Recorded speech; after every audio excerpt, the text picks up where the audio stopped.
장을 마쳤습니다. 코스닥 지수는 1.76% 내린 884.22로 마감했습니다. 서울 외환시장에서 달러 대비 원화 환율은 전거래일보다 1달러에 6.4원 오른 1272.7원에 거래를 마쳤습니다. 아시아올림픽 평의회 OCA가 오는 9월 개막 예정이던 항저우 아시안게임을 연기한다고 발표했습니다. 스포츠 소식 김인수 기자입니다. OCA는 오늘 우즈베키스탄 타슈켄트에서 열린 집행위원회에서 항저우 아시안게임을 연기하기로 만장일치 의결했습니다. 이유는 중국 내 코로나19 확산 때문입니다. 항저우 아시안게임은 1년 늦춰 내년에 열리는 방안이 유력합니다. 4년 주기로 짝수해에 열리는 하계 아시안게임이 연기되는 것은 이번이 사상 처음입니다. 한국 남자 아이스하키가 루마니아를 꺾고 1부 리그 승격의 희망을 이어갔습니다. 남자 아이스하키는 슬로베니아에서 열린 세계선수권 2부 리그 2차전에서 루마니아를 4대1로 물리쳤습니다. 전정우는 2골 도움 2개로 공격을 이끌었고 골리 맷달트는 28개의 세이브로 골문을 지켰습니다. 1승 1패로 승점 3점을 기록한 남자 대표팀은 리투아니아와 3차전을 치릅니다. 20세 이하 여자 월드컵 축구 조편성에서 우리나라가 캐나다와 나이지리아, 프랑스와 함께 C조에 편성됐습니다. 16개 나라가 출전하는 이 대회는 4개조로 조별리그를 벌인 뒤 각 조 상위 2개 나라가 8강 토너먼트에 진출합니다. 20세 이하 여자 월드컵 축구는 오는 8월 10일 코스타리카에서 개막합니다. KBS 뉴스 김인수입니다. 오늘 밤은 전국이 흐린 가운데 경기 북부와 강원 영서 북부에는 빗방울이 떨어지겠습니다. 서해안에는 오늘 밤부터 내일 아침까지 안개가 끼는 곳이 있겠습니다.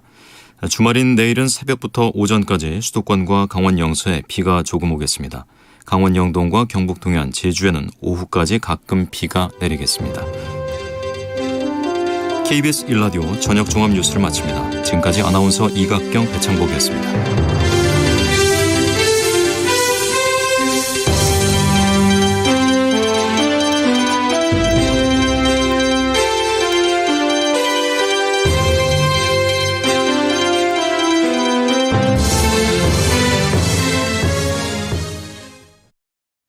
지금 시각은 7시 20분입니다. KBS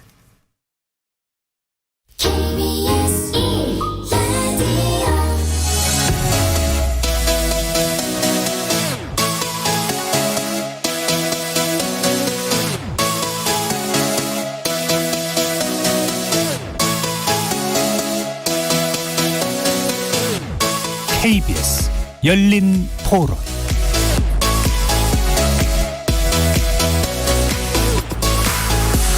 안녕하십니까. KBS 열린 토론 정준희입니다.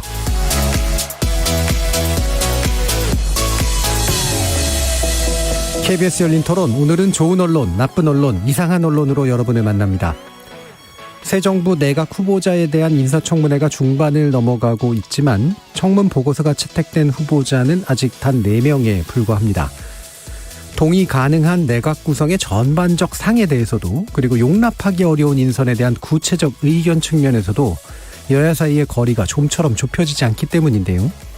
지난 3일 김인철 사회부총리 겸 교육부 장관 후보자의 잦은 사퇴 이후에도 민주당은 한독수 총리 후보자와 한동훈, 정호영 장관 후보자 등에 대해서 추가 낙마를 거듭 압박하고 있는 반면 국민의힘은 새 정부 출범 발목 잡기라면서 여론전에 나선 상황. 우리 언론은 이를 어떻게 전달하고 있을까요? 공직 인선에 관련된 우리 언론의 보도 기준 역시 흐릿하기만 해서 이에 대한 논논논 패널들의 분석 들어보겠습니다. 이어지는 2부에서는 포털 관련 정책 방향을 다뤄보겠습니다. 민주당이 포털의 뉴스 편집권을 제한하는 법안을 당론 채택한 데 이어서 대통령직 인수위원회도 새 정부의 포털 개혁안을 발표해 그 내용에 관심이 모아지고 있기 때문입니다. 우리 뉴스의 생산과 수용 환경에 절대적 영향력을 행사하고 있는 포털, 과연 어떤 방향으로 개선을 모색해야 할지, 이에 대한 우리 사회 합의점이 찾아질 수 있을지 짚어보겠습니다. KBS 열린 토론은 여러분이 주인공입니다. 문자로 참여하실 분은 샵 9730으로 의견 남겨주십시오. 단문은 50원, 장문은 100원의 정보 이용료가 붙습니다. KBS 모바일 콩과 유튜브를 통해서도 무료로 참여하실 수 있고요. 1라디오에 또 이제 콩에서도 보이는 라디오로 만나실 수 있습니다. 시민 논객 여러분의 뜨거운 참여 기다리겠습니다. KBS 열린 토론 지금부터 출발합니다. 살아 있습니다. 토론이 살아 있습니다. 살아있는 토론, KBS 열린 토론. 토론은 라디오가 진짜입니다. 진짜 토론, KBS 열린 토론.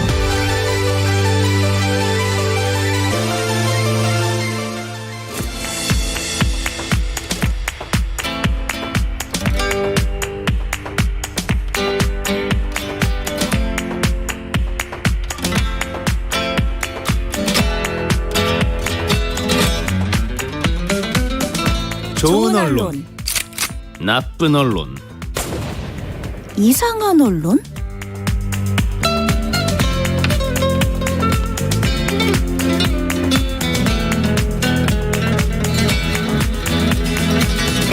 오늘 함께해 주시는 세 분의 전문가 소개합니다. 이정훈 신한대 리나시타 교양대학 교수 나오셨습니다. 안녕하세요. 언론인권센터 정책위원이신 정미정 박사 함께하셨습니다. 안녕하세요. 그리고 민동기 미디어 전문기자 오랜만에 함께하셨습니다. 안녕하십니까. 괜찮으시죠? 네, 괜찮습니다. 자, 다들 이제 넘는 고비들이 있었던 것 같은데요. 그런데 지금 아직 고비가 산적한 새 정부입니다. 출범이 나흘 앞으로 다가왔는데 내각 구성이 됐다고 볼 수 없는 그런 상태죠. 기본적으로 인사청문회 자체가 대단히 난조를 겪기 때문인데 우리 언론들이 어떻게 청문회 보도를 하고 있는지 관련 내용 살펴보면서 먼저 나쁜 보도부터 지적해 보도록 하죠. 정미정 박사님께 부탁드리겠습니다. 네, 이번 나쁜 보도는 아마 모두 다 아실 거라고 생각합니다. 네. 한동훈 후보에 대한 그 패션 관련한 보도들 전부가 나쁜 보도다라고 일단은 생각하고 있습니다. 예. 그러니까 그 이유는 뭐 말할 것도 없죠. 이제 청문회를 준비하고 일단 공직 후보자로 선정이 된 이후에 공직을 수행할 수 있을 것인지 여부에 대해서 검증하는 보도가 있어야 됨에도 불구하고 그보다는 오히려 한동훈 후보자의 어떤 패션에 집중하는 보도들이 지나치게 많이 보이고 있습니다. 그중에 압도적인 뭐라고 할까? 압도적으로 유명해진 보도가 있습니다. 잘 알려진. 잘 알려진. 그러니까 검색어에 한동훈 홍채를 치면 아마 이 기사를 보실 수 있을 겁니다. 네. 저는 그렇게 다시 찾았습니다. 한 번 본데 너무 인상적이었는데 예. 어떤 기사였는지 다시 찾으려다 보니까 이제 한동훈 홍채를 치면 이 기사를 찾을 수 있습니다. 일요신문의 보도입니다. 한동훈의 패션은 성공한 X세대의 이게 팬츠라고 해야 될지 모르겠어요. 이게 또 약자거든요. 네. PANTS. 이게 어떤 약자인지는 굳이 말씀드리지 않겠습니다. 이거를 표현한다. 그래서 4월 24일자 일요신문 기사입니다. 그래서 이거는 기사가 전부가 다 그 이미지 평론가라는 분을 인터뷰한 기사입니다. 그래서 이제 압도적인 구절은 굉장히 많은데요. 특히 이제 유명해진 구절은 이제 그겁니다. 한동훈 후보자의 패션에서 가장 집중할 부분은 안경 너머로 보이는 반짝이는 홍채. 자기 관리를 철저히 하지 않았다면 그렇게 소년 같은 눈빛을 지키기가 쉽지 않았을 것이다. 한동훈 후보자가 빛나는 소년의 눈빛을 지킨 순수함으로 인간의 존엄을 보여주는 법의 수호자가 되길 응원할 때가 아닌가 싶다. 라는 표현이 등장을 했습니다. 저는 이전에 그 형광등 100개의 아우라 이후에 역시 그 역사는 항상 갱신되는구나. 전설은 항상 갱신이 되는구나. 한 번은 희극으로 한 번은 비극으로. 이건 계속 비극이라고 봐야겠죠. 예. 저는 그런 표현이 다시 그것을 압도할 만한 표현이 등장할 것이라고는 차마 상상을 못했었습니다. 근데 제가 볼 땐 이게 이겼다라고 생각합니다. 뭐 더 이상 드릴 말씀이 별로 없습니다. 네. 근데 궁금해서 물어보는데 우리가 X세대잖아요. 근데 이게 X세대랑 무슨 연관성이 있어요? PANTS랑? 이게 제목에 보면 X세대의 PANTS를 표현한다. 근데 제가 기사를 봐도 뭐 무슨 뜻인지를 잘 모르겠던데. 아마 그 한동훈 후보자가 X세대 아마 연배일 거예요. 92학번이라고 이제. 예, 아마 그런 어떤 부분들이 좀 은연중에 깔려있는 제목이 아닌가 싶습니다. 뭐 왜 그랬는지는 알겠네요. 네. 그러니까 성공하셔야 되는 거예요. 저는 그냥 X세대. 그렇죠. 예. 저도 성공한 X세대입니다. 우리 모두 X세대일걸요? 그냥 X세대. 그래서 PANTS를 굳이 이제 언급하지는 않으셨습니다만 조금이란 설득력은 없었나요? 뭔 말인지를 모르겠어요. 별로 뭐 다시 얘기하고 싶진 않고. 예. 어쨌든 그냥 좋은 말을 다 갖다 붙여놓은 거라서요. 네, 그렇죠. 저는 무슨 바지 얘기를 하나 싶어가지고 읽어봤는데 읽을 필요가 없습니다. 사실 이렇게까지 시간을 들여서 소개하기에도 좀 민구스러울 만한 기사입니다만 문제는 이게 이제 압도적으로 가장 기가 막혔던 기사인 거지 이런 류의 기사가 굉장히 많았습니다. 예, 예, 그렇죠. 문제는 너무 많다라는 거죠. 이런 기사가. 실제로 이 후보자를 검증하는 정보를 조금도 담고 있지 않은 이런 패션에만 집중한 기사가 너무 많았다. 그러니까 이게 커뮤니티발 보도들도 되게 많았거든요. 근데 저는 이제 커뮤니티에서 일반 시민들이 한동훈 정말 옷 잘 입는다. 저 스카프는 어디 거예요? 저 가방 어디서 샀는지 아세요? 라고 이야기하는 것은 가능하리라고 봅니다. 근데 이제 문제는 그 커뮤니티를 인용해서 보도를 하는 것이고 그 보도가 그냥 한두 개 정도 드러나는 것이 아니라 굉장히 많이 다수의 보도가 주로 포진하고 있다라는 것이 문제라고 할 수 있겠죠. 그럼 이제 이런 기사가 문제가 있다는 거에 대해서 뭐 거의 뭐 부인하실 수 있는 분들은 없는데 왜 굳이 이런 기사를 쓸까? 그 의도는 뭘까에 대한 이제 뭐 여러 가지 짐작들은 좀 가능할 것 같은데 민동 기자님 어떤 것들을 좀 보세요? 일단 이런 기사가 주로 많이 그 양산되는 공간은 포털입니다. 예. 예. 많은 언론사들이 온라인용 기사를 써서 포털에 전송을 하고 의외로 이런 기사들이 많이 클릭이 됩니다. 예. 그러니까 그런 어떤 정치적인 목적보다는 굉장히 상업적인 어떤 그런 이해관계가 그렇죠. 많이 반영이 돼 있는 것 같고요. 그리고 그건 못지않게 또 하나 이제 좀 제가 경계하는 것은 그런 상업적인 의도 못지않게 분명히 한동훈 법무부 장관 후보자거든요. 그리고 인사청문회 시즌이었습니다. 예. 그럼 일단 기본적으로 언론의 태도는 검증 그리고 법무부 장관 후보로서 뭐 자격이 있는가 이런 부분에 맞춰줘야 되는데 굉장히 뭐 패션이나 안경이나 뭐 이런 쪽에 이제 기사가 지나치게 많이 양산이 됐거든요. 예. 그렇다라고 한다면 혹시 검증보다는 어떤 다른 쪽을 좀 부각하거나 의도적으로 좀 이런 부분에 대한 효과를 좀 강조하려고 했던 게 아닌가 예.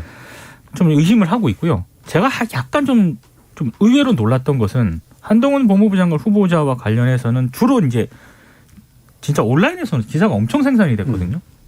그런데 그 경계선을 약간 뛰어넘는 그 기사를 저도 하나 봤는데 조선일보 기사입니다. 지면에 실렸더라고요. 예. 4월 26일자 지면에 실렸는데 제목이 칼주름 한동훈, 색색 블레이저 메르켈, 예. 패션은 메시지다. 이 제목의 기사가 지면에 실렸는데 전 부제를 보고 진짜 놀랐습니다. 완벽주의 반영한 한동훈 슈트, 일처리 깔끔하다는 인상 줄 듯 이런 부제도 달려 있거든요. 예. 그러니까 요거는 조금 선을 넘어선 것 같아요. 제가 봤을 때. 왜냐하면 온라인에서 클릭수를 의도한 것까지는 100번을 양보해서 이해를 하겠는데 그냥 이게 상업주의적 목적으로라도. 그렇습니다. 예. 근데 이거는 지면에 실렸거든요. 그러니까 예. 조선일보가 이런 부분에 대해서 굉장히 기사 가치를 있다고 판단했다는 거 아니겠습니까? 예. 진심인 거죠. 그게 어떤 섹션에 실린 거예요? 종합면에 실렸어요. 종합면에. 그렇습니다. 오. 그러니까 단순히 다른 섹션에 뭐 그러니까. 별도 섹션에 실린 게 아니라요. 뭐 건강면이나 뭐 그게 아니고 종합면에 아니라. 실렸습니다. 예. 예. 일종의 그 정치인을 셀럽으로 패션의 이미지를 소비하는 방금 말씀하신 온라인 전용 기사 같은 거는 그래도 일말에 뭐 이해할 만한 부분이 있지만 방금 말씀하신 그 지면 기사 같은 경우는 사실은 패션 얘기로 시작은 하지만 일처리를 잘할 것 같다라는 식으로까지 나아간다면 이거는 저는 의도가 굉장히 불편하다고 생각합니다. 예. 그래서 저도 이제 계속 제가 의도를 여쭌 게 대부분 사실 이거에 관련된 보도는 그냥 마침 장선 가운데 그렇죠. 상품이나 좀 많이 팔아보자라는 그런 정도라서 솔직히 말하면 저는 그렇게 위험하다는 생각은 안 드는데 네. 대부분 읽으면서도 뭐 그거에 감동받거나 이러진 않을 테니까 흔한 미담 기사는 아닌 것 같은데 말씀처럼 이제 종합면에 실린 지면 기사라면 게다가 약간의 정치적 분석인 것처럼 하는 그렇죠. 신용을 하는 거잖아요. 네. 제가 사실은 그건 지면 기사인 줄 모르고 누가가 보내줘서 기사는 봤거든요. 네. 정치 분석의 티를 내긴 하는데 네. 어거지 추장이어가지고 이걸 분석이라고 내고 있나 싶었는데 그게 종합면에 실렸다는 건 살짝 충격이네요. 네. 그래서 이거는 조선일보가 상당히 비중을 실었고 예. 왜 이렇게 비중을 실었을까? 그건 뭐 저희 생각이긴 합니다만 결국에는 한동훈 후보자에 대한 어떤 그런 호의적인 평가 그러니까. 이런 거를 이런 식으로 좀 드러낸 게 아닌가. 굉장히 좀 부적절한 기사라고 생각을 합니다. 예. 지금 서주현 님이 몰라도 될 함량 미달 기사를 논논논 덕분에 알게 되었네요. 씁쓸합니다라는 말씀 주셨는데 덕분이 아니라 타세라고 아마 얘기해 주신 것 같은 그런 느낌이 좀 들긴 합니다. 자, 이런 걸 가져오신 정명 박사님. 네, 어떻게 사과드립니다. 네, 그렇다고 이걸 안 할 수는 없고 예. 이 패션 관련한 보도가 다수를 차지하고 있다라는 것은 현재 청문회 보도에서 가장 나쁜 사례인 건 분명하기 그렇죠. 때문에 네. 예, 말씀을 드린 거고 구구절절히 홍채의 이야기를 했던 거는 사과드리겠습니다. 네. 근데 이제 그게 뭐 워낙 많이 알려지기도 해서 네. 근데 저는 참 신기하다고 싶었던 게 이분이 이미지 뭐 평론가래요. 평론가라고 얘기를 하시고 근데 주로는 패션에 대해서 얘기하는데 패션은 이미지 안에 들어가는 건 맞는데 패션을 얘기해서 홍채를 얘기하는 게 저는 되게 신기했거든요. 일반적으로는 혹여 얘기하더라도 눈동자라고 얘기할 텐데 굳이 왜 홍채를 했을까? 근데 이게 이제 흔히 말하는 보그체라고 이제 불리우는 그런 거잖아요. 패션 쪽에서 얘기할 때. 그러니까 뭔가 이렇게 약간 쓸데없이 이제 아름답거나 이상한 말들을 그렇죠. 써가지고 뭔가 이렇게 좀 약간 속물스러움을 표현하는 그런 방법인데 약간 그런 패션 기사들이나 이런 패션 문구들을 쓰시는 분하고 좀 유사하지 않나 이런 생각이 좀 들긴 했어서요. 영원히 잊을 수는 없을 것 같습니다. 이 기사는. 예. 네. 알겠습니다. 다음번에 혹시라도 이거보다 갱신된 기사가 또 나올지는. 그러지 말았으면 좋겠습니다. 진짜. 자, 이번엔 이상한 보도 민동기 기자님. 저는 이제 중앙일보 기사를 가져왔는데요. 네. 이번 주도 물론이고 이게 인사청문회 굉장히 많이 열렸잖아요. 많이 열렸기 때문에 인사청문회 기사가 굉장히 많았거든요. 후보도 많았고 뭐 총리 후보자부터 시작해서 장관 후보자가 굉장히 많았는데 제가 이제 좀 눈여겨봤던 것은 박보균 문체부 장관 후보자 인사청문회였습니다. 왜냐하면 일단 언론인 출신이기도 했고요. 중앙일보 출신이고 이 중앙일보 출신에 대한 인사청문회를 언론들이 어떻게 보도할까, 특히 중앙일보가 어떻게 보도할까 저희 관심이었거든요. 주목할 필요 있죠. 뭐 조선일보라든가 동아일보도 비중 있게 보도를 했고요. 인사청문회를 박보균 장관 후보자 인사청문회를 보도했고 다른 언론 역시 이제 비중을 둬서 보도를 했는데 중앙일보는 인사청문회는 지난 2일에 있었고 기사 이제 지면 기사가 많이 실린 것은 3일자에 실렸습니다. 그런데 중앙일보 3일자 지면에는 박보균 후보 청문회 기사가 없습니다. 사진만 실렸습니다. 그리고 그럼 온라인에도 좀 실리지 않았을까? 근데 온라인 기사는 지난 2일 딱 하나입니다. 제목이 친일 이념 논란에 박보균 후보자 내글 반대로 해석 말라. 이 보도가 다였거든요.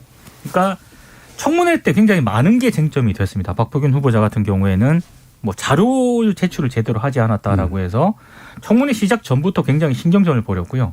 그리고 뭐 친일 논란을 불었던 뭐 칼럼이라든가 전두환 씨와 관련돼서 찬양했던 칼럼을 두고도 뭐 의원들 사이에서 좀 공방이 좀 제기가 됐거든요.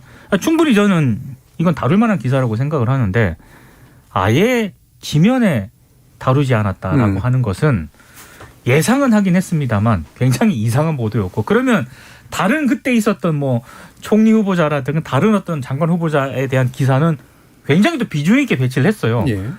자사 출신 그 장관 후보자 기사만 지면에서 쏙 뺀 것은 사진만 실은 것은 대단히 좀 눈에 보이는 이상한 보도 행태라고 생각을 합니다. 그러니까 뉴스 가치가 없다고 판단했을 리는 없는데 굳이 이제 사진만 실은 것에 대해서는 결국은 같은 식구에 대한 의식 이런 것들이 반영됐을 거다.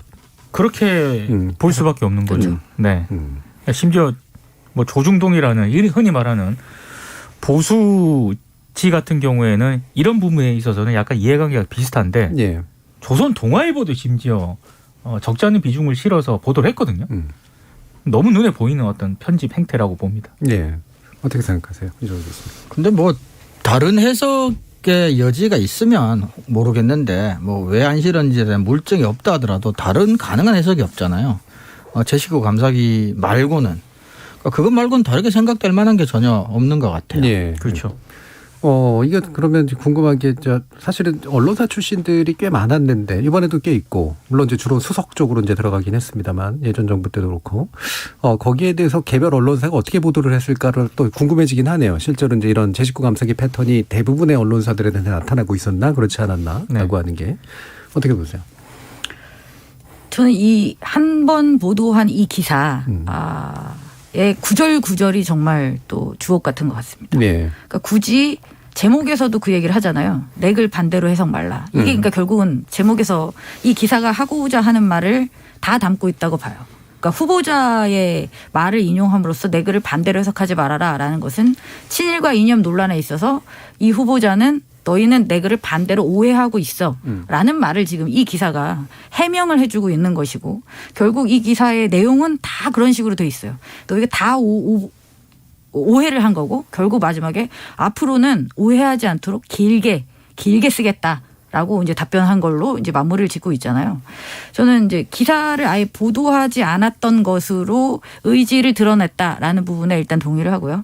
두 번째는 이렇게 구구절절히 구체적으로 해명만을 담아서 이렇게 보도를 한 거 역시 또 노골적이었다고 생각합니다. 예. 그러면 장관 후보자 박범근 후보자가 이제 친일 논란도 있긴 있었지만 사실 정책 역량 관련된 부분에서도 좀 사실 분석하는 기사들이 좀 필요했을 것 같은데. 그러니까 문체부 장관 후보자이기 때문에 뭐 문화 관련, 그러니까 언론인으로 있었잖아요. 예. 그러니까 뭐 문화 관련 어떤 뭐 칼럼이라든가 기사를 썼다거나 혹은 체육 관련 어떤 칼럼이라든가 기사를 썼다거나 이런 게 있어야 되잖아요. 예. 근데 사실상 거의 없었다라고 하는 게 이제 인사청문회에서도 지적이 됐었고요. 그렇다라고 한다면은 일단 개인적인 어떤 자질 이런 걸 떠나서 왜 그 중앙일보 기자, 그것도 정치부 기자로 오래 한 이런 기자 출신을 문체부 장관 후보자로 했는가에 대해서는 예. 저는 이거는 청문회 기사를 떠나서요.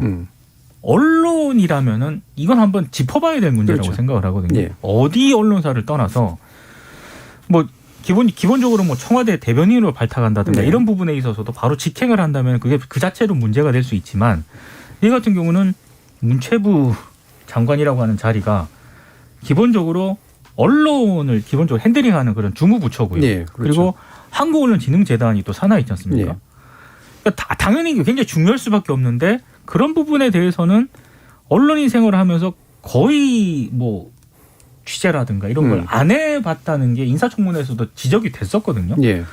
그러면 언론이 주목해야 할 포인트는 바로 그런 부분인 것이고 뭐 전두환 씨를 찬양했네 뭐 친일 이걸 떠나서 그런 어떤 기본적인 정책 역량이라든가 이런 게 과연 있는 것인가에 대해서도 한번 질문을 던져야 되는데 굉장히 좀 너무 친일 이런 쪽에 좀 기사가 치우친 그렇죠. 감이 있고 예. 또 하나는 아예 중앙일보는 그런 기사를 다루지 않았다는 게 상당히 문제인 거죠. 사실 저도 언론학자로서 좀 걱정이 되는 건 그런 거예요. 박병근 후보자 같은 경우는 방금 말씀하셨지만 문화나 체육 쪽의 전문성은 사실상 거의 없어 보이는데. 관광도 마찬가지. 네, 뭐 그렇죠. 근데 이제 기자 출신이라는 것 때문에 가진 전문성이 있다면 그것 하나인데 문화체육관광부가 또 신문 관련 그렇죠. 정책을 담당하고 있기 네, 때문에 신문법 주관하는 데니까. 네. 그래서 더군다나 다른 쪽에 전문적인 어떤 지식이나 역량이 만약에 많지 않다면 그쪽에 또 오히려 과도하게 신경을 뭐 쓰는 와중에 좋지 않은 어떤 결과가 나올 수도 있을 것 같은 점은 좀 우려가 됩니다. 예. 이게 사실은 이게 뭐 저도 약간 헷갈리는 측면은 있는데 이게 문화인이나 체육인이나 뭐 관광산업계에 종사했던 전문성을 가진 분이 어느 쪽으로든 뭐 이쪽 문체부에 이제 뭔가 장관이 되는 것 자체는 저는 필요한 일이라고 생각하는데 소관 분야가 하나가 언론이기 때문에 그럼 언론도 그러면 들어가는 게 맞나? 이렇게 생각을 했는데 제가 계속 거부감이 있었거든요. 네. 왜 그랬을까 생각해 보면 이게 이제 정부 광고를 다룬다라거나 그렇죠. 관련된 정책을 할 때 지나치게 이제 특정 언론사에 호의를 줄 수도 있다거나 기성 언론과 또 다른 언론과의 어떤 문제가 있거나 하기 때문에 이분이 과연 언론에 관련해서 어떤 일들을 해왔는가가 사실 굉장히 중요한 검증 내용일 수밖에 없는 측면들이 좀 있잖아요. 네. 그리고 실제로 문체관광부는 언론이 흔드는 경향들이 굉장히 많이 있으니까 아무래도 네. 소관부처 중에서 제일 힘들어하는 게 이제 사실 언론 쪽이라서 그래서 그런 식의 일종의 이해충돌 가능성이라든가 이런 것도 좀 따져볼 필요도 있었을 것 같은데. 특히 ABC 협회 예. 저 부수 조작 이런 그러니까요. 부분들이 문제가 불거졌을 때 이걸 핸들링하는 부서가 문체부거든요. 그럼요. 근데 그 ABC 협회 부수 조작과 관련해서 흔히 말해서 기성 언론들이 보였던 그런 태도, 특히 조중동이라든가 이런 좀 발행 부수가 많았던 그런 신문사들이 보였던 그런 태도는 솔직히 좀 진상을 제대로 규명한다는 것보다는 그냥 덮고 가자는 그런 자세가 많았거든요. 예. 물론 중앙일보는 이 문제에 적극적이긴 했습니다. 왜냐하면 상대적으로 조선일보라든가 이런 쪽에 문제가 지금 많이 그건 부각이 많았기 됐기 때문에 때문에. 중앙일보는 지면에서 이 문제를 적극적으로 제기를 하긴 했습니다만 기본적으로 그런 문제에 대해서 인사청문회에서 지적이 돼야 되거든요. 만약에 인사청문회에 지적이 안 됐다라고 한다면 언론이라도 기자라도 그런 부분에 대해서 저는 질문을 해서 답변을 이끌어내야 된다고 생각을 하는데 예. 솔직히 문체부 장관 뭐 인사청문회 기사도 조금 그런 부분에서는 좀 부족한 점이 많았다라고 생각합니다. 단순히 이제 인사청문회를 중계 보도하는 수준에 그쳤고 언론이 기본적으로 물어야 될 그런 부분들에 대해서는 묻지 않은 언론들이 너무 많은 것 같습니다. 예. 자, 그러면 뭐 여기까지 하고 뭐 좋은 보도 하기 전에 또 문제점 있는 것들을 또 몇 가지 좀 짚어봐야 되니까요. 이번에 이제 그 일단 기본적인 경향. 그러니까 이게 저는 근본적으로 정권에 따라서 언론들이 인사청문을 대하는 방식이 달라진다라고 하는 이제 가설이 있고 실제로 그렇다고 확인도 하고 있는데 여러분들은 뭐 이렇게 뭘 살펴보시면서 그런 경향을 좀 보셨어요?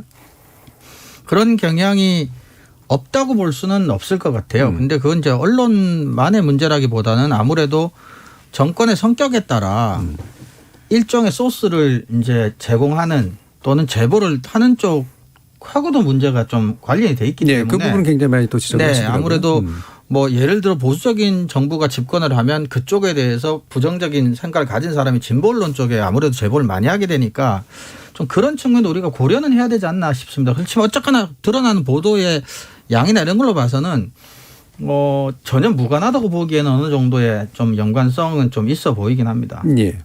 저는 뭐 그 자체를 탓할 필요는 없다고 봐요. 예. 만약에 이제 상대적으로 개혁 정권이 정권을 잡았을 때 보수 성향의 언론들이 뭐 집중적으로 뭐 문제를 제기한다거나 혹은 뭐 보수적인 정권이 들어섰을 때 진보 개혁적인 언론사들이 상대적으로 후보자들에 대해서 문제를 제기하는 뭐 그거 자체를 문제 삼을 수는 없는데 예. 이제 좀 면밀하게 봐야 될 것은 어떻게 문제 제기를 하느냐라는 거죠. 그렇죠. 최소한 타당성과 근거를 가지고 보도를 하느냐. 언론들이 그런 식으로 문제 제기라고 기사를 양산하고 그런 것이냐를 두고 저는 좀 토론을 하고 논쟁을 해야지. 예. 그렇죠. 정권이 바뀌었으니까 이 해당 언론사에서 이 언론사에서 너무 문제 제기를 많이 하는 거 아니냐. 이런 어떤 토론은 좀 아니라고 생각해요. 네, 그러니까 제가 문제의식도 이제 그거거든요. 이를테면은 저는 언제나 정파성이라는 것 자체는 별로 네. 문제가 안 된다. 그리고 불가피하다라고 얘기를 하니까 그럼 예를 들면 보수적 견해를 가지고 있는 보수적 언론이 진보적 정책을 내려고 하는 법무부 장관 후보라든가 또는 뭐 진보적 정책을 내려고 하는 문화부 장관 후보라든가 이런 사람들의 정책 방향에 대해서 이를테면 딴지를 걸거나 문제 제기를 하는 건 너무나 자연스러운 일이거든요. 그렇습니다. 예. 그리고 그것의 일관성을 물어보고 과연 우리 사회에 수용 가능한 진보적 내지 보수적 정책인가에 대해서 얘기를 하는 것은 저는 충분히 훌륭한 일이라는 생각이 들고 정파가 달라야 사실 그런 검증이 가능한 거잖아요. 근데 이제 보면은 정파는 다른데 사람을 타겟으로 한다는 거죠. 사람을 타겟해서 그 사람을 낙마시키기 위한 재료는 똑같아. 예를 들면은 그게 이제 뭐 이를테면 자녀 관련된 문제가 됐건 뭐 이런 대부분의 윤리성이나 이런 거에 관련된 문제를 걸고 결국 사람을 낙마시키는데 그 사람이 내 정파가 아니다라는 방식으로 이제 접근이 되는 게 전 문제라고 생각을 하거든요. 그렇죠. 저는 생산적인 논의나 논쟁이 이루어지지 않는다는 게 지금 현재 청문회 보도를 보면서 느끼는 것 중에 제일 큰데요.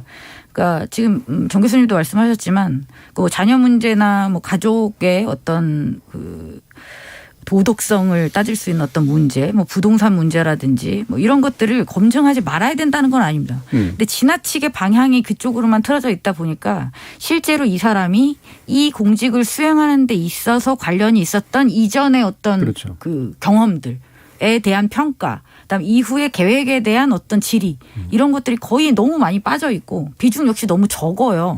그래서 저는 이 의혹에 대한 일부 의혹에 대한 보도들이 많은 만큼 이 나머지 부분도 많아야 된다는 생각이 드는데 이 나머지 부분에 대해서는 너무 관심 자체가 너무 적은 것이 아닌가라는 생각이 안타깝습니다. 예. 자, 또 한 가지는 이제 이번엔 또 이제 그 후보자들의 이제 대하는 그런 어떤 태도 관련된 문제인데 예를 들면은 사람마다 확실히 좀 성향이 다른 것 같아요. 그렇죠. 지금 사퇴하신 분도 있고. 굉장히 많은 문제 제기를 받았던 정호영 장관 후보자 같은 경우엔 신기할 정도로 자신의 도덕성에 대한 확신이 이제 있는 그래서 사람을 당황시키는 그런 모습을 보이잖아요. 근데 제일 뚜렷한 건 이제 한동훈 후보자인데 고소를 했단 말이에요. 바로 이 언론 보도에 대해서. 다른 후보자들이 그렇게 이제 많이 시달렸던 것에도 불구하고 사실 언론에 대한 태도는 아직까지는 그냥 억울하다 정도인데 한동훈 후보자는 바로 고소를 해버렸습니다. 이런 문제는 어떻게 봐야 될까요?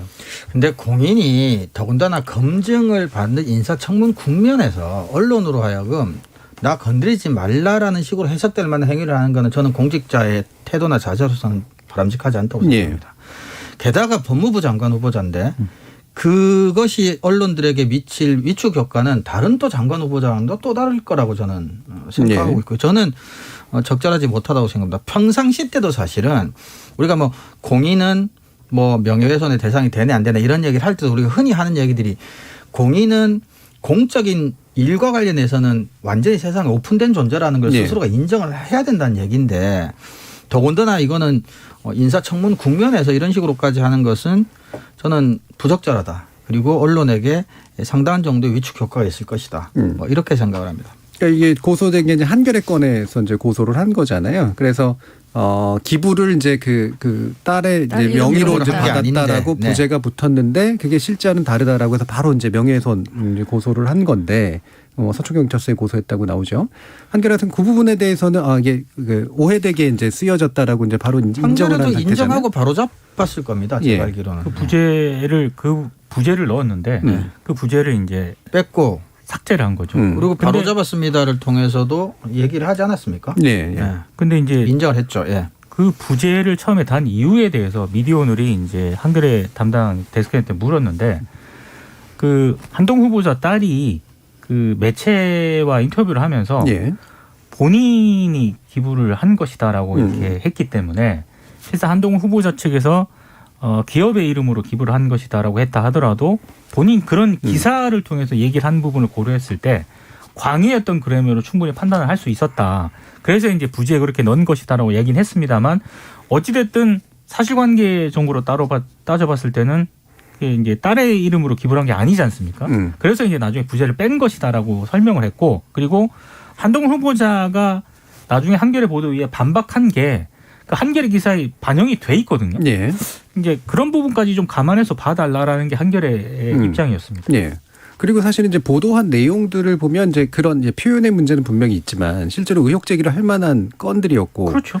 그다음에 한동훈 후보자 스스로가 자신에 대해서 변호하는 말을 한 게 거짓이거나 또는 적어도 잘못된 말인 것들이 굉장히 많이 있잖아요. 그럼 이제 자신의 티끌이나 흠에 대해서 이야기하는 것들은 싹 다 빠진 채. 그건 고소를 못 하잖아요, 우리가. 그러니까 역고소가 안 되니까. 정말 억울합니다. 특정한 부분 중에 법적으로 취약한 부분이 있는 것들은 바로 잡아서 고소를 해버리거든요.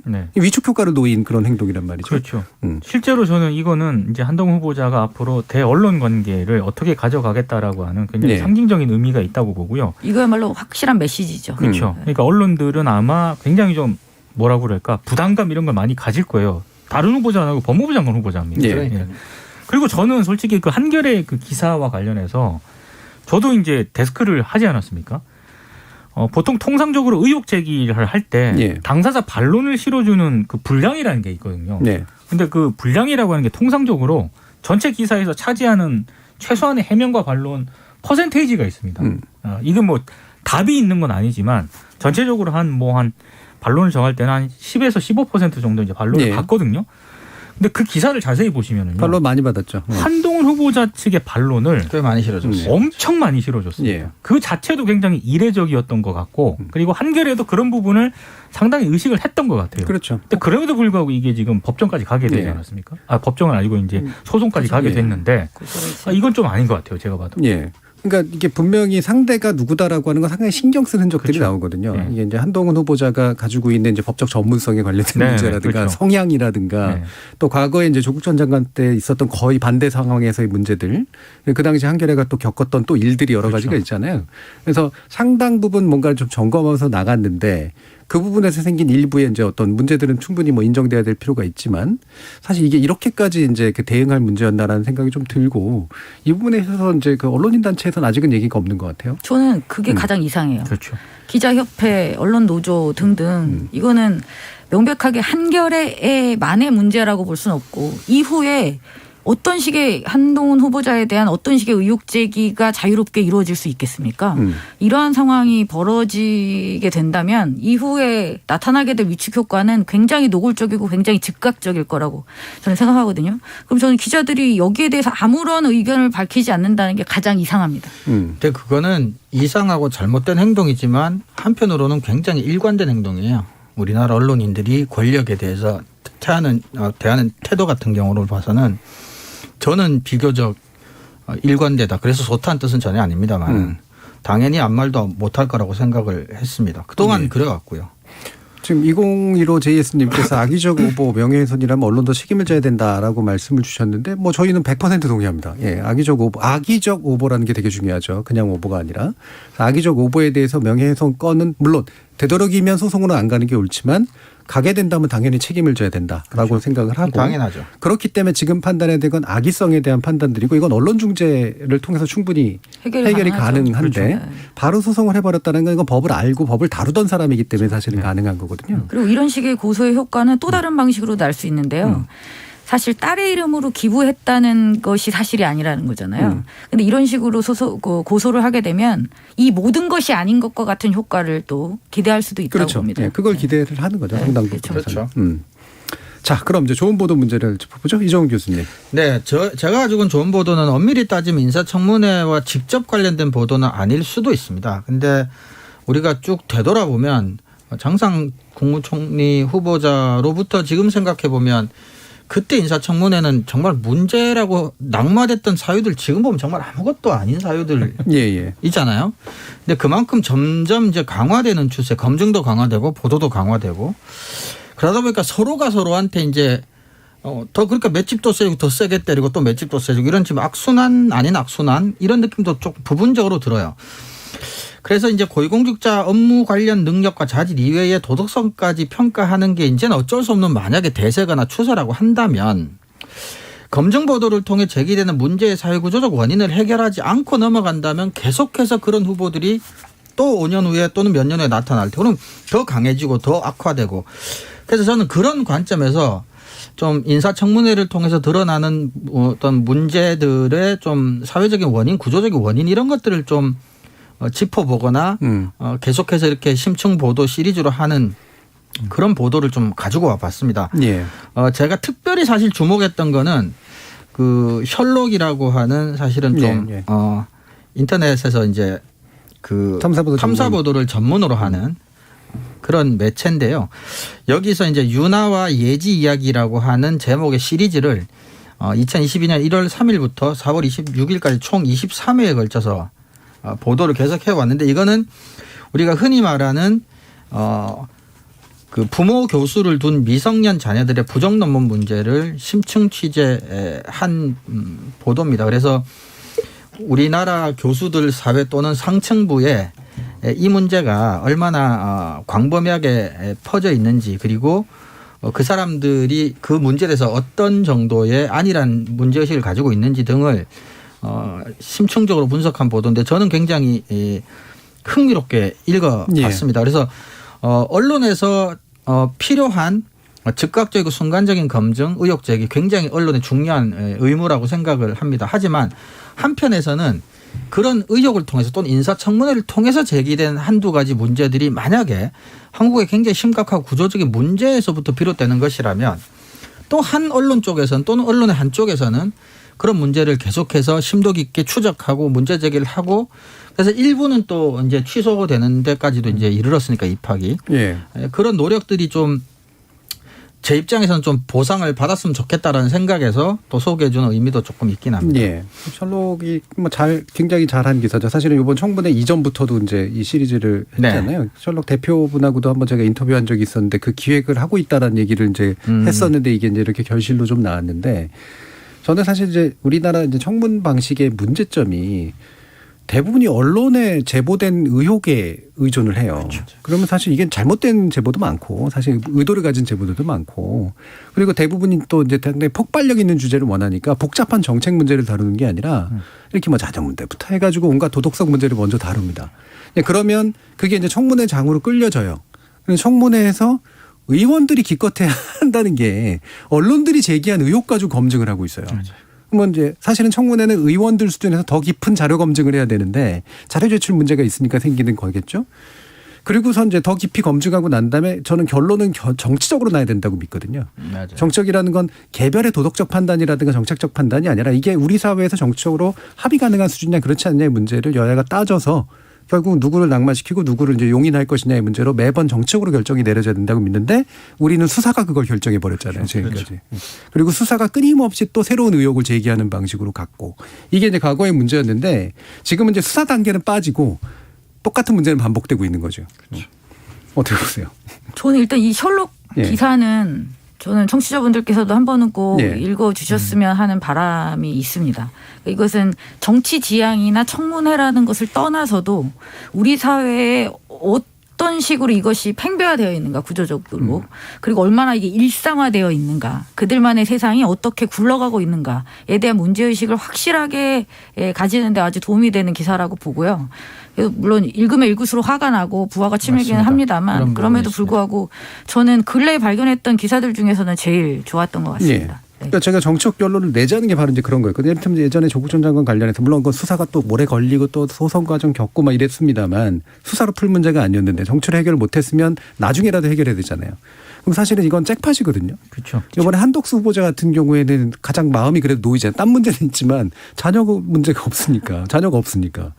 이 부분에 아마 이 시대를 통과했던 상류층 가정의 아이들은 아마 파면 거의 대부분 나올 겁니다. 그렇죠. 특히 이 그러니까 논문 지금 문제라든가. 장관 한 명을 낙마시키는 것에만 초점을 맞추지 말고 그렇죠. 앞으로 이 문제를 해결해 나가는 방식으로 그렇죠. 저는 이 논의가 가야 된다고 그래야지 다음 인사청문회 때 이런 문제는 최소한 제기는 안 되겠죠. 이건 이런 좀 식으로 빼고 갈수 해결하고 있어야죠. 넘어가야지 인사청문회에서 그 혼란을 겪고도 우리 사회가 얻는 게 있는 거라고 저는 보거든요. 근데 인사청문회 할 때마다 정치권을 비롯해서 언론들이 인사청문회 이제 이런 인사청문회 바뀌어야 된다라고 예. 지적도 하고 얘기도 하고 항상 그러거든요. 똑같죠. 근데 그때뿐입니다. 맞습니다. 근데 청문회가 바뀌려면 이 문제가 해결이 돼야죠. 문제가 그렇죠. 그럼요. 예. 그래서 물론 이제 뭐 청문회에서의 자료 검증의 수준의 문제 뭐 그것도 이런 것도 좀 문제가 있고요. 있겠지만. 예, 정책 해결에서 뭐 예를 들면은 이런 이제 자녀들의 어떤 입시 관련된 문제는 실제로 정말 심각한 문제이기 때문에 앞으로는 모든 고위공직자 후보로 나온 사람들은 여기에 대해서 걸리는 게 있으면 스스로가 접도록 하는 기준 아예 높게 만들든가. 예, 아니면 이 부분은 그 시대가 만들어낸 제도가 만들어낸 한계이기 때문에 따라서 문제를 검증은 하되 이것이 이제 뭐 실제 이해 충돌의 문제를 낳는 정도 수준이 아니면 정치적으로 해결하도록 한다라든가 뭔가 이렇게 이 결론들이 나왔어야 되는데 결론이 계속 안 나오는 상태에서. 예. 근데 저는 한 가지 걱정이 이게 이제 뭐 저는 하지 말자고는 말할 수 없는 상황까지 온 것 같아요. 전 사실은 언론이 공직 후보자들의 도덕성 검증을 뭐 막 대놓고 하는 것에 대해서 저는 약간은 좀 동의하지 못하는 부분이 솔직히 있었는데 그렇다고 해서 그것만 하느라고 정책 능력 검증을 전혀 하지 못한 지가 이미 오래됐잖아요. 그럼 이건 이것대로 저는 심각한 문제 같아요. 그래서 그냥 순간적으로 떠오르는 건데 뭐 그게 좋은 제도라는 게 아니라 예를 들어 청문회 중에 뭐 몇 번을 하는데 법적으로 뭐 4번이면 4번 짝수로 하되 뭐 반드시 그중에 반은 정책 검증만 하게 질문을 그렇게 하게 한다든가라고도 해서라도 언론이나 청문회를 통해서 도덕성 검증은 하더라도 반드시 정책 검증이나 정책 능력 검증은 반드시 할 수 있는 어떤 제도적인 뒷받침 좀 필요하지 않나 저는 그런 또 생각도 안타까운 게 그거를 리드할 수 있는 것은 그것을 검증하는 주체들이어야 해요. 그렇죠. 그러니까 언론보다도 저는 1번이 그렇죠. 국회의원들이어야 된다. 맞아요. 그게 그들이 해야 할 일입니다. 그렇죠. 근데 그렇게 언론에만 기대서 보도되지 않는 것에 대해서 질문도 하지 못하고 제기도 못한다면 무능하다고밖에는 말할 수 없을 것 같습니다. 저는 기본적으로 일단 후보자를 내는 쪽에서 최소한의 검증을 좀 제대로 그렇죠. 해야 네. 된다라고 생각을 하고요. 그리고 만약에 그런 거를 했다 하더라도 이제 후보로 내세울 걸 발표를 하지 않습니까? 장관 후보자라든가 이제 총리 후보자를 발표를 할 때 이런 부분에 있어서 굉장히 좀 장점이라고 생각해서 발탁을 했는데 그렇죠. 하지만 개인적으로 그 시대에 이런 문제점이 조금 있었다. 하지만 그 부분은 조금 뭐 이런 식으로 국민들에게 그렇죠. 양해를 구한다. 저는 예. 그렇게 해서 인사청문회에 대해서 그런 부분을 토론을 할 수 있는 그런 자리가 돼야 된다고 생각을 하거든요. 예. 예. 설명 책임을 가지고. 근데 지금은 따옴표로만 옮겨서 그렇죠. 정쟁으로만 또 하고 있어요. 그게 그렇죠. 문제죠. 네. 예.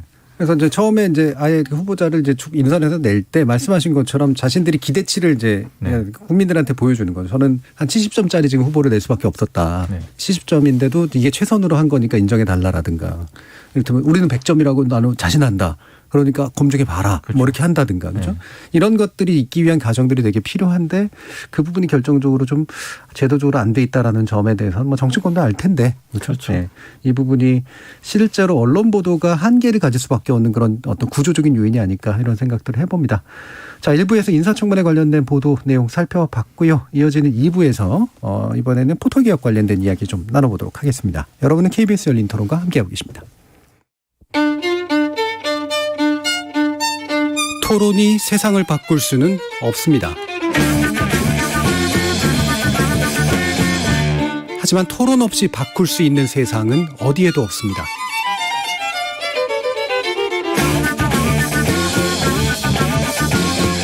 세상의 선한 변화를 갈망하는 당신. 정답이 아니라 질문의 힘을 믿는 당신. 우리 KBS 열린 토론에서 만납시다.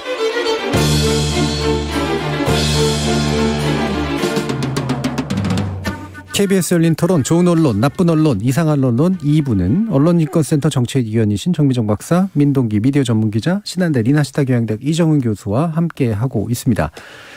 자, 포털개혁 방향이 발표됐는데요. 인수위원회에서 기본적으로 포털에 대해 상당히 좀 강한 이제 규제나 개입을 하려고 하는 태도를 보이긴 하는데 중요한 거는 인수위원회가 이걸 발표하기 전에 민주당이 더 강해 보이는 그렇죠.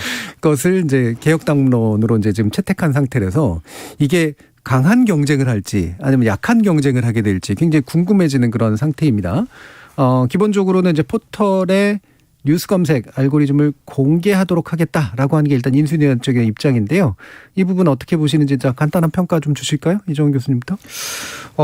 공개를 할 수 있다면 뭐 공개해서 검증하면 좋겠죠. 근데 문제는 저는 단순히 편집을 알고리즘을 통해서 한다 안 한다라는 문제보다는 알고리즘이 어떻게 돼 있냐도 중요한데 알고리즘으로 뉴스를 편집을 하면 우선순위를 배열을 하면 좋은 뉴스 나쁜 뉴스가 근본적으로 알고리즘으로는 그게 그렇죠. 구별이 안 돼요. 그래서 예. 알고리즘을 투명하게 공개한다는 것을 통해서 얻으려는 목적은 소위 말하는 공정성 같은 것들이거든요. 네. 어느 쪽으로 정치적으로 유리하나 불리하나. 그런데 그거는 어느 쪽 입장에 따라서 반대쪽은 항상 억울해 보이고 불리해 보이는 거기 때문에. 근데 우리가 지금 포털에서 해야 될 문제가 정치적인 편향성 문제, 그래서 정파에 따라서 상대방을 공격하는 공정성 이런 문제인지 아니면 좋은 뉴스가 좀 더 많이 읽히게 만드는 게 중요한 문제인지 저는 후자라고 생각할 때는 이거를 하면 안 된다는 건 아니지만 이걸에서 얻을 수 있는 게 뭐 그렇게 큰가라는 생각은 솔직히 있습니다. 더 큰 문제가 있거든요. 해결해야 돼. 예, 정미정 박사님. 저는 참 흥미로운 게 민주당과 국민의힘이 포털에 대해서 생각하는 게 비슷하다는 그렇죠. 겁니다. 예. 그러니까 그 양측이 다 생각하는 건 결국 이제 공정성 문제를 들고 오는 거고 포털의 뉴스 편집이 우리에게 불리해라고 양측이 동시에 생각한다는 거죠. 그렇죠. 이것도 되게 흥미롭죠. 그리고 이제 포털이 나빠라고 생각해서 양쪽이 다 굉장히 유사한 뭐 정도의 차이는 어느 정도 있다고 보고 지금은 뭐 아주 구체적으로 평가하기는 양쪽의 안이 다 약간 좀 러프한 수준이기 때문에 그 말은 뺀다고 하더라도 제가 볼 땐 되게 유사합니다. 본질적으로 이제 같아요. 어떤 식으로든 포털을 조이고 법으로 규제를 하고 해서 공정하게 만들겠다. 라는 거잖아요. 둘 쪽에서 다 얘기하는 게. 그래서 저는 그게 매우 흥미로워요. 둘 다에게 불리하다고 보는 이것. 예. 근데 이게 그렇죠. 그 흥미로운 이유는 어느 한쪽에게만 분리를 할 그렇죠. 텐데. 그래야 맞는 현실은. 거잖아요. 예. 상식적으로. 그런데 둘 다 나쁘다고 생각하는 거잖아요. 그리고 저희가 볼 때 그렇잖아요. 사실 지금 저널리즘의 큰 문제는 가장 커다란 문제는 저는 그렇게 생각합니다. 품질이 너무 떨어져서 그렇죠. 문제잖아요. 저질이라서 문제죠. 그렇죠. 품질이 너무 떨어져서 문제예요. 그러면 이것을 개선하기 위한 방법을 고민한다면 우리는 이런 안을 내지 않겠죠. 그런데 하지만 이 두 당은 공정하지 못하다고 생각하니까 공정하기 위한 방안으로 내놓은 게 지금 결국은 알고리즘을 어떻게 제어를 하겠다라는 방식인데 자, 알고리즘을 제어하는 건 품질도 올릴 수 없을 뿐더러 공정함과도 상관이 없습니다. 결과적으로는. 예. 그걸 통제할 수 있다고 보지만 안 된다는 그렇죠. 거죠. 예. 저는 그러니까 불가능한 이야기를 하고 있다는 겁니다. 예. 민동기 기자님. 그러니까 지금 5개 정도 되잖아요. 예. 뉴스 알고리즘을 공개하겠다. 그리고 뉴스 제휴평가위원회 투명성을 강화하겠다. 그리고 제휴평가위원 자격 기준을 법으로 규정하겠다. 요거 좀 굉장히 저는 좀 이상하게 봤고요. 아웃링크를 단계적으로 전환하겠다. 그리고 마지막으로 아웃링크 전환 후에 포털의 뉴스 편집권을 폐지하겠다. 예. 후에도 만약에 이제 개선이 안 된다라고 한다면 5가지 정도로 요약이 되는데 이거 보면서 그런 생각이 들더라고요. 예를 하나 드는 건데 축구를 하나 예로 들면 한국 축구의 발전과 혁신을 위한 방안을 내놓겠다고 예, 혁신안을 내놓았어요. 근데 그 내용을 보니까 축구장을 크게 만들겠다. 축구장 뭐 좌석을 막 굉장히 잘 만들겠다. 근데 한국 축구의 문제가 뭐라고 하는 걸 개선하려면은 사실 저변이 어떻게 우리 예. 축구가 문제가 뭐가 있으며 예를 들어 유소년 축구의 문제라든가. 그렇죠. 유소년 축구부터 프로리그와 연계점이라든가 이런 방안들을 저는 훨씬 더 고민을 해야 된다고 생각을 하거든요. 근데 지금 제가 이 민주당 안도 그렇고요. 이 인수위의 포털 국정과제 주요 내용을 보면 사실 약간 좀 하드웨어적인 어떤 그런 측면에 너무 좀 가 있지 않나. 마치 포털을 어떻게 하면은 한국 뉴스의 뭐 이런 질적 발전을 꾀할 수 있는 것처럼 이렇게 다들 생각을 하고 계시는데 저는 포털도 문제지만 포털에 기사를 전송하는 언론사들의 예. 뉴스 품질, 언론사들의 이런 기본적인 취재 행태 이걸 바꾸지 않으면은 포털만 바꾼다고 저는 이렇게 상대적으로 뭐 개선대가 그렇다라고 생각을 안 하거든요. 예. 근데 만약에 최악을 가정해서 언론 입장에서 포털이 그럼 자발적으로 우리가 뉴스 손 떼겠다. 그러면 우리나라 언론이 좋아할까요? 또는 디지털 언론 시장에서 생존할 수 있을까요? 근데 포털이 무책임하거나 책임을 회피하거나 포털도 문제가 많죠. 근데 저는 포털에서 저널리즘 질이 떨어지게 된 가장 중요한 근본적인 원인은 우리나라 언론이 디지털 저널리즘에 대응할 수 있는 역량이 부족한 거예요. 제가 보기에는. 그러니까 쉽게 선택할 수 있는 포털 안에서 안주하는 거고 클릭 경쟁하는 거고 그렇게 해서 돈을 벌고 있는 겁니다. 그래서 디지털 저널리즘의 문제를 해결하려면 포털을 때려잡는 것만으로는 해결할 수가 없는 게 그냥 지금의 우리나라 디지털 저널리즘 역량 가지고 포털만 사라지면은 제가 보기엔 더 지옥이 열릴 수도 있다고 생각해요. 예. 그러니까 지금 뭐 여러 가지 논점들이 있습니다만 좀 되도록이면 좀 단순하게 만들어 보죠. 양측 이제 민주당 안과 그다음에 인수위원회 안 중에서 핵심이 되는 골자는 이 알고리즘 투명성 위원회는 문제식 자체는 많이들 얘기하는 거니까 괜찮은데 공개하는 건 굉장히 다른 문제라 투명하게 뭔가 만들려고 노력하는 거는 필요한 일인데 이제 공개해서 뭔가 고칠 수 있다고 생각하는 건 다른 문제이기 때문에 이 부분은 그냥 취지 자체에 대해서만 일단은 이제 뭐 공감하자 정도인 것 같고 결국은 뉴스 편집권 문제잖아요. 뉴스 편집권을 완전히 폐지할 것이냐 아니면 인수위 안처럼 아웃링크로 일단 먼저 해본 다음에 잘 되면 폐지 쪽으로 이제 갈 것이냐. 결국은 단계론하고 그 단계로적이지 않고 그냥 한 방에 해보자라고 하는 민주당 안하고의 이제 대립이거든요. 이게 거의 유일하게 차이가 보이는 그런 영역인데 이 차이 가지고 서로 합의를 하게 될까라는 싶기도 한데 기본적으로 문제의식이 어떠세요? 아웃링크 방식에 대해서. 저는 지금 아웃링크가 무슨 대단한 방법, 대단히 창의적인 발상이라고 생각하는지 그것도 좀 의심스럽거든요. 네. 지금 아웃링크로 물론 이제 민주당은 전면 도입을 하겠다라는 거고 인수위는 그나마 좀 전진적으로 도입을 하겠다라는 건데 지금 현재 수준에서 아웃링크를 바로 도입하면 그 뉴스는 못 봅니다. 지금 당장 아웃링크로 직접 뉴스를 봐보세요. 그 떠오르는 그 팝업 광고들 그거 편집도 거의 뭐 엉망진창입니다. 보기가 너무 힘들어요. 그나마 이제 포털에서 콘텐츠 제휴를 맺은 그 언론사 같은 경우 아웃링크 들어가 보고 인링크를 한번 보세요. 정말 정돈된 화면을 깨끗하게 정확하게 잘 볼 수가 있어요. 근데 그러한 불편함은 1도 지금 고려하지 않는 거잖아요. 무조건 아웃링크를 도입한다고 해서 저널리즘의 퀄리티가 갑자기 급상승을 하고 뉴스 편집권이 언론사에게 가기 때문에 좋은 뉴스를 우리에게 노출시킬 수 있다? 저는 그 근거가 뭔지는 전혀 이 두 개는 연관관계가 없습니다. 저는 이해가 안 갑니다. 아웃링크 도입을 왜 이야기하는지 잘 모르겠습니다. 아웃링크는 사실 예전에 이제 주장을 한번 해서 실제로 지금도 네이버는 이제 그 일부는 자체 안에서 인링크로 돌게 하고 일부는 언론사가 이제 편집한 화면에서 누르면 아웃링크 되도록 하는 방식 쓰고 있고 이제 다음 쪽은 그냥 인링크 방식 이제 쓰고 있는 이제 그런 상태인 거잖아요. 어떠세요, 민동 기자님? 그러니까 예전에 이게 네이버에서 한번 시도를 실패했던 모델이죠. 실패했던. 근데 그러면 그 네이버에서 흔히 말하는 뉴스캐스트 그 박스 안에 그 배열하는 기사를 언론사에게 편집권을 줬죠. 그렇게 해서 그 기사를 클릭하면 바로 이제 언론사 기사 사이트로 가는 거죠. 이동하는 그런 방식. 굉장히 아웃링크 방식이었는데 그때 선정적인 뭐 기사라든가 이런 게 배치가 덜 되느냐? 아니 장난 아니었어요. 장난 아니었어요, 진짜. 심지어 제가 그때는 이제 미디어오늘에 있으면서 이제 약간 뭐 부장이라는 직을 예. 맡고 있었는데 미디어오늘조차도 고민을 했었거든요. 왜냐하면 그 조그마한 박스 안에 어찌됐든 노출을 많이 시켜야 되는 거 아니겠습니까? 그러면 제목을 드라이하게 갈 것인가 아니면 조금이라도 주목을 받기 위해서 그렇게 할 것인가를 데스크 입장에서 고민을 할 수밖에 없습니다. 그러니까 무슨 얘기냐면 이게 아웃링크냐 인링크냐는 중요한 문제가 아니라는 겁니다. 예. 좀 주변부적인 문제로 너무 많은 지금 공을 좀 들이고 있는 게 아닌가 이런 생각이 좀 들더라고요. 네. 아니 그리고 저는 이거를 정부에서 규제할 일이냐는 거예요. 그렇죠. 또. 예. 이 아웃링크로 가는지 링크를 하든지 편집권을 어떻게 하든지 정부가 어떻게 이 편집권을 빼앗을 수 있다고 생각하는지 저는 그 발상에도 동의할 수가 없습니다.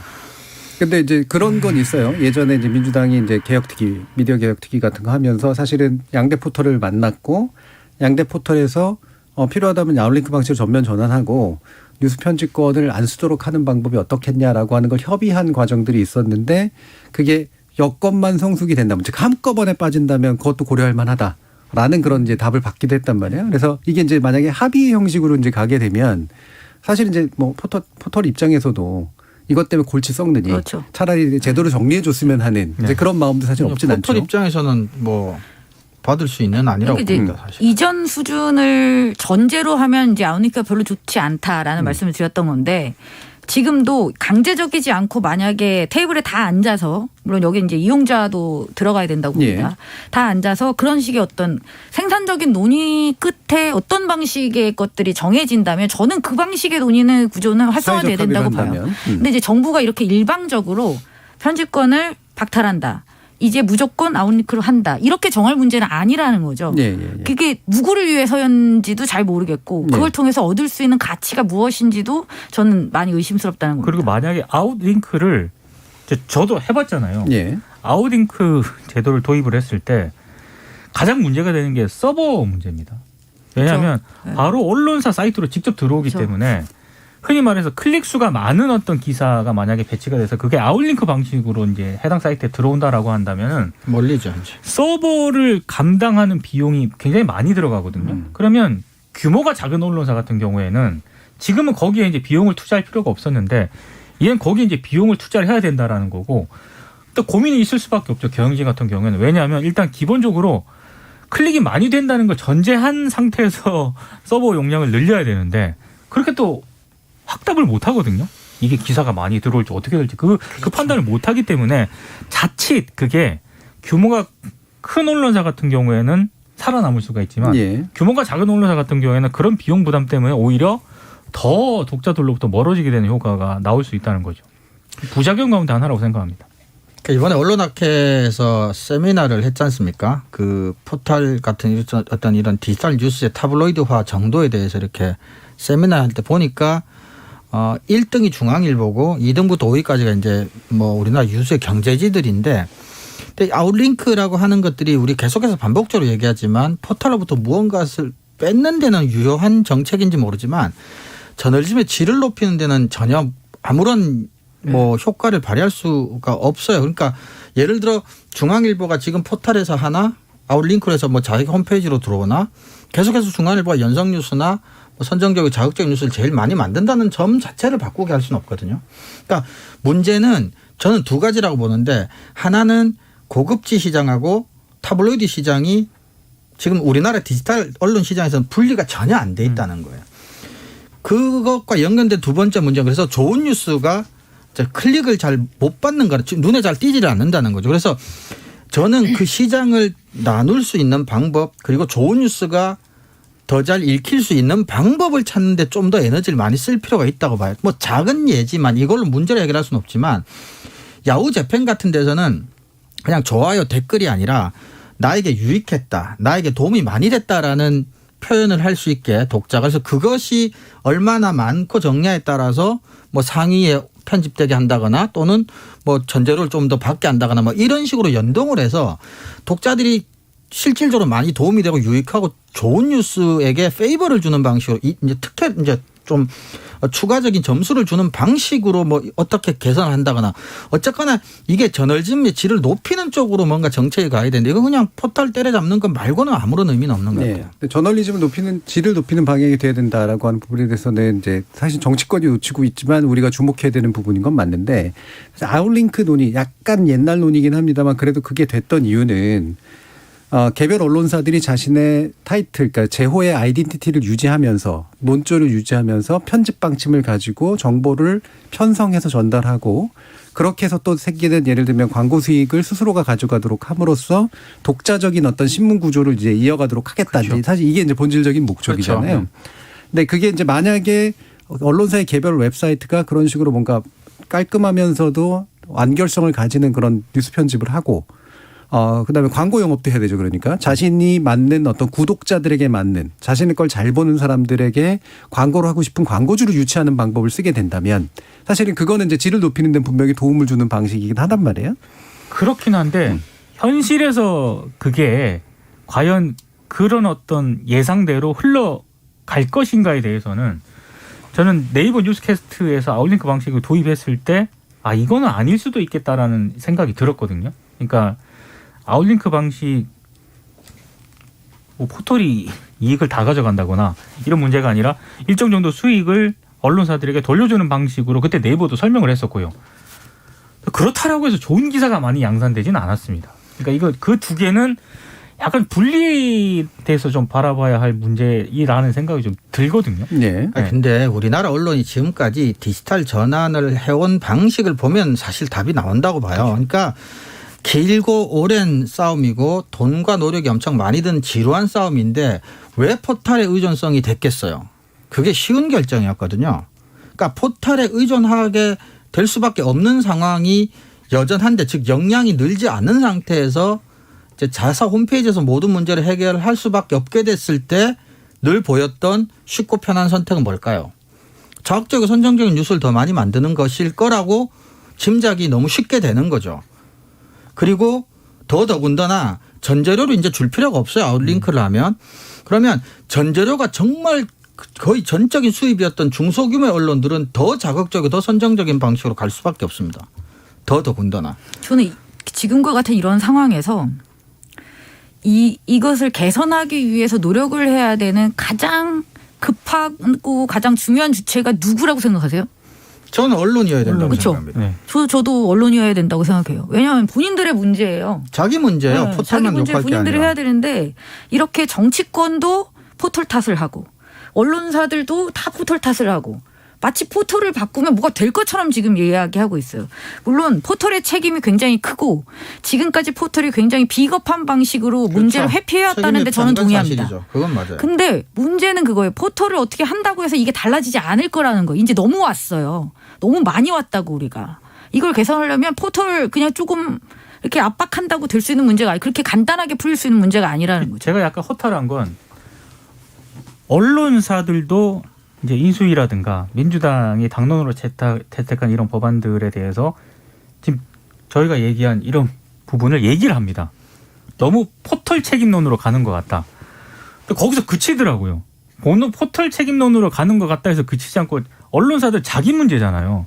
그럼 자기가 이런 해결책을 가야 된다라고 이미 저는 답이 나왔어야 된다라고 생각을 하는데 그 안이 없는 거죠. 언론들도 그 얘기는 안 합니다. 그러니까 제가 아까 그래서 정미정 박사님이 말씀하신 것처럼 이게 어느 방향으로 가건 그러니까 이게 아웃링크다 아니다의 논쟁 구조라든가 편집권을 폐지해야 된다 만다의 논쟁 구조가 아니라 이해 당사자들이 다 모여서 이용자까지 포함하는 그래서 이 문제를 구조적으로 바꾸려면 어떤 방안을 동시에 시행해야 되느냐. 그렇죠. 이를테면 아웃링크와 함께 자신의 웹페이지를 구축하는 데 있어서 이게 디지털 저널리즘을 제대로 하기 위한 일종의 수단으로서 사용하기로 마음 먹고 뭐 광고 판매 방식도 그런 식으로 가고 뭐 이러면서 이제 한꺼번에 조율이 돼서 움직여야 이제 질질을 높일 수 있을 텐데 그렇지 않고 어느 하나를 자꾸 이제 조정해가지고 뭔가 결과가 얻어질 것처럼 하는 데서 생기는 문제라는 거잖아요. 사실 저는 예전에 그 포털은 뉴스 검색 기능만 있어야 된다라고 주장을 해왔었거든요. 왜냐하면 너무 이제 뉴스를 포털에서 많이 소비를 하다 보니까 아예 검색 기능만 이렇게 해서 검색을 해가지고 이용자들이 뉴스를 스스로 이제 찾아서 소비할 수 있도록 하는 방안 오래전에 그렇게 얘기를 했었거든요. 근데 제가 이제 또 이런 부분들에 대해서 뉴스 이용자들하고 얘기도 하고 다른 사람들하고 얘기도 하다 보니까 그런 거를 오히려 비현실적이라고 생각하는 분들이 많더라고요. 예. 그러니까 지금 포털에서 뉴스를 이용하는 것 자체가 나쁘다는 건 아니다. 예. 그러니까 포털에서 뉴스를 소비하고 이런 거를 너무 당연시 여기고 그 이용자들 그렇게 생각을 한다는 겁니다. 다만 이제 너무 이상한 기사들이 포털에 많이 배치가 되고 그러다 보니까 포털에 문제가 많다라고 생각을 하는 것이지 포털 자체에서 뉴스를 소비하는 거는 이상한 게 아니다라고 생각하는 분들이 의외로 많습니다. 그런데 지금 인수위 안도 그렇고 민주당 안 같은 경우에 보면은 이거 지금 다 박탈하겠다는 거지 않습니까? 네. 이게 과연 이용자들의 뭐 니즈라든가 이런 게 반영이 된 것인가에 대해서는 또 다르게 생각할 필요가 있는 것 같아요. 근데 이게 이제 저널리즘의 질만으로 따지면 저널리즘은 언론사가 언론사 단위로 뉴스 패키지를 제공을 해야 그렇죠. 일정한 구독자들에게 그리고 그거 이상의 광고적인 소득이나 구독 소득을 얻어야 그래야 질적인 어떤 이제 재생산이 이제 가능한 거잖아요. 근데 포털이 그 구조를 결정적으로 깬 건 맞죠. 결국은 뉴스 조각을 팔도록 만들어놨으니까. 그렇죠. 네. 근데 자기 홈페이지에서 파는 것보다 그래도 깨끗한 포털에서 파는 게 이용자도 이용하기 쉽고 결국 뉴스 제공자도 거기서 얻는 소득이 그나마 나니까 맞습니다. 이제 그쪽으로 완전히 이동해 버린 건데 그래서 그걸 박탈한다는 건 이제 더 이상은 사실은 이게 이용 측면에 있어서나 이미 적응해 버린 뉴스 생태계 측면에서 지나치게 과거 회귀적인 측면들이 있는 거는 맞는 것 같아요. 네. 근데 이제 그렇다면 이 방식으로 계속 갔을 때 저널리즘 질은 좋아질 것이냐면 사실 그건 아닌 것도 맞단 말이죠. 그게 아니기 때문에 이제 생산적인 방향으로 논의를 해야 된다는 거죠. 근데 딱 하나 그건 있어요. 정 교수님 말씀처럼 바람직하게는 아주 이상적입니다만 탈포탈은 언론이 디지털 역량이 높아져서 그 결과가 탈포탈이 되는 거예요. 자연스럽게. 네. 근데 이제 그건 너무 이상적이고 그럼 하나의 방법은 뭐 이제 지금 정책의 가장 유일한 장점은 뭐냐면 어쨌거나 뭐 해병대 신병들 수영을 잘하든 못하든 무조건 일단 빠뜨린답니다. 살려면 헤엄쳐 나오라는 거죠. 그런 방식이 될 수는 있어요. 준비가 돼 있건 안 돼 있건. 근데 준비라는 것도 뭐 하염없이 시간을 줄 수도 없고 제가 가지고 있는 근본적인 불신은 뭐냐면 우리나라 신문들이 종편 진출하는 것과 포털에 의존하는 것의 공통점은 쉬운 선택만 해왔다는 거예요. 쉬운 네. 선택만. 특히나 그 당시에 이제 정책 네. 담당자들과의 상층 로비를 통해서 그렇죠. 문제를 해결해 왔죠. 그런 식으로 그러니까 자신의 역량을 키워서 해결하는 게 아니라 정치적으로 정략적으로 또 쉬운 길을 선택해서 안일하게 해왔다는 거죠. 그래서 이 사람들이 그 지난한 길을 걸어야 할 것인가의 문제인데 냉정하게 따지면 시장에서 생존하고 뭐 퇴보하는 건 이제 언론사 자기들 문제인데 문제는 그 기간이 너무 길어서 지속적으로 질 떨어지는 저널리즘이 너무 양산이 계속될 경우에는 국민이 그 기간 동안에 피해를 계속 봐야 된다는 게 문제라는 거죠. 그 최소한의 장치 같은 것들이 어떻게 마련될 수 있을까? 그런 것들이 의문스러운 거죠. 8779님께서 아웃링크의 문제는 함량 미달 기사만이 아니라 평가하기조차 부끄러운 광고에 무차별 노출해 있습니다. 광고 같지도 않은 광고를 홈페이지에 게시하고 어떻게 자유와 정의를 실현하는 언론이라고 말할 수 있는지 모르겠습니다. 결국 이제 이 문제죠. 이용자들은 아마 이 문제를 제일 그렇죠. 싫어할 거라고 생각하고 따라서 현재 인수위 안이나 민주당 안이 혹여라도 합의가 돼가지고 합의가 쉽진 않겠습니다만 뭔가가 구현이 된다면 또 상당히 좀 생뚱맞아지는 상황이 또 이제 펼쳐질 수 있다라고 하는 것. 그래서 의도된 개혁과는 굉장히 다른 효과가 생길 수도 있다라고 하는 것. 이런 부분이 좀 남는 그런 과제인데요. 그래서 이제 뭐 이용자위원회 같은 주장들을 하셨잖아요. 예. 정미정 박사님은 또 이제 그 뉴스자유평가위원회에 대해서도 이제 경험도 있으시고 현재 인수위하는 이거는 좀 약간 좀 황당하게 느껴지실 수도 있을 텐데 어떤 종류의 이쪽에 거버넌스죠. 그러니까 시민 협력 내지 이용자 협력이 가능할 거라고 생각하세요? 저는 좀 급하게 지금 시간이 얼마 없어가지고 이용자 협력까지는 아니고요. 정말 드리고 싶은 말씀이 하나 있습니다. 새로운 정부에서 이제 이 언론과 관련돼서 어떤 정책을 편다면 가장 쉽고 모든 국민들이 다 찬성할 수 있는 정책이 하나 있습니다. 저는 그거를 빨리 하는 게 제일 좋다고 봅니다. 기사형 광고의 원천적인 금지와 벌금이든 제재를 강력하게 하는 것. 이것은 정말 아주 단순해요. 그리고 이것은 유튜브, 블로그, 그다음에 인터넷 신문, 뭐 지면 신문, 방송 모두에게 다 일괄적으로 적용할 수 있습니다. 물론 각각의 법들을 어떻게 만지느냐에 따라서 좀 더 복잡해질 수는 있습니다만 기사형 광고, 그러니까 돈을 받았다는 것을 명시하게 하는 것 이거 하나라도 정돈이 된다면 저는 굉장히 많은 것을 실질적으로 당장 즉각적으로 얻을 수 있다고 봅니다. 저는 그것부터 좀 했으면 좋겠습니다. 그러니까 기사형 광고는 근데 누구가 심의를 하는 방식으로? 누가 심의를 하냐고요. 예. 기사형 광고는 너무 지금 조직들이 다 있잖아요. 방송통신심의위원회가 방송 쪽은 그러니까 개별 볼 수 있는 심의 거고. 조직들이? 그렇죠. 개별 심의 조직들이 충분히 할 수 있죠. 네. 그러니까 현재와 같은 이제 신문윤리위원회나 뭐 이런 데서 그냥 한번 띵하고 이런 방식이 아니라 신문윤리위원회가 그나마 자율규제기구잖아요. 예. 지금 방송통신심의위원회를 자율규제로 바꾸겠다는 게 인수위의 또 방안 중에 하나인데요. 그것도 좀 신기하죠. 방송통신심의 쪽은 자율규제로 바꾸는데 포털은 규제를 하겠다는 이 예. 일관성도 없는 이런 방식의 이게 정말 좀 이해가 가지 않습니다만 예. 그러니까 어떤 식으로든 이 부분에 대한 규제는 강력하게 저는 가져갈 필요가 있다라고 생각합니다. 그리고 굉장히 단순하고 복잡하지도 않습니다. 예. 민동 기자님 마지막 발언. 그러니까 기사형 광고 같은 경우에는 이미 수차례 문제가 됐기 때문에 이제는 저는 무슨 자체심의라든가 자율기구 여기에 맡기는 건 아니고요. 정부가 이건 상당히 윤리적으로도 문제가 되는 부분이지 않습니까? 이거는 이거야말로 진짜 불공정하고요. 강력하게 어떤 제재가 필요하다고 보고 포털 같은 경우에는 너무 정부가 깊숙하게 개입하는 것, 정치권이 깊숙하게 개입하는 것은 조금 좀 논란의 여지가 좀 많은 것 같습니다. 그러니까 장기적으로 해결해야 될 이미 복잡해진 문제는 결국은 쉽게 해결이 안 된다라는 걸 인지하고 별도로 풀고 그렇죠. 당장 해결 가는 건 있기 때문에 그건 정부가 바로 해결할 수 있습니다. 예. 그래서 규제할 것 제대로 규제하고 또는 자율 규제할 것 자율 규제하도록 만들어서 그 문제부터 해결하는 게 아마 효능감을 높이는 방법일 것이다. 아마 이렇게 정리할 수 있을 것 같습니다. 자, KBS 열린 토론 오늘 논의는 이것으로 모두 마무리하겠습니다. 오늘 토론 함께해 주신 민동기 기자님, 정미정 박사님, 이정훈 교수님 세 분 모두 수고하셨습니다. 감사합니다. 고맙습니다.